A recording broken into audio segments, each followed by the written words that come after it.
নানা নাটকীয়তার মধ্যেই শেষ হলো জাকসু নির্বাচন। ইতোমধ্যেই ফল প্রকাশ করেছে নির্বাচন কমিশন। ভিপি হয়েছেন স্বতন্ত্র থেকে আব্দুর রশিদ জিতু। জিএস হিসেবে জয়ী হয়েছেন শিবির প্যানেলের মাঝারুল ইসলাম। এছাড়াও অধিকাংশ পদেই আধিপত্য শিবির প্রার্থীদের। আকলাকুর রহমান আকাশের রিপোর্ট, জানাচ্ছেন শাশ্বতী সরকার।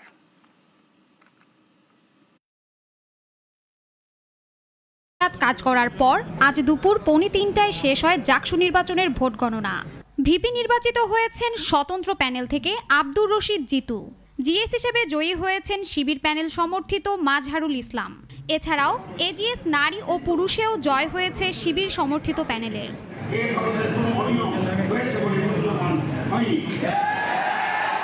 নির্বাচন বর্জন, শিক্ষিকার মৃত্যু, শিক্ষকদের দায়িত্ব থেকে পদত্যাগ, সব মিলিয়ে এক নাটকীয়তাপূর্ণ পরিস্থিতির সাক্ষী হলো জাহাঙ্গীরনগর বিশ্ববিদ্যালয়ের শিক্ষক শিক্ষার্থী সহ পুরো দেশ।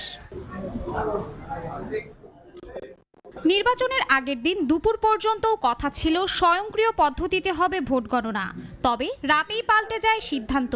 একাধিক প্যানেল, বিশেষ করে ছাত্র দলের দাবিতে ভোট গণনা শুরু হয় ম্যানুয়াল পদ্ধতিতে। এর প্রভাব পড়ে পুরো নির্বাচন প্রক্রিয়াতেই। গত সকালে ভোট গণনার সময় অসুস্থ হয়ে মারা যান শিক্ষক জান্নাতুল ফেরদৌস মৌমিতা।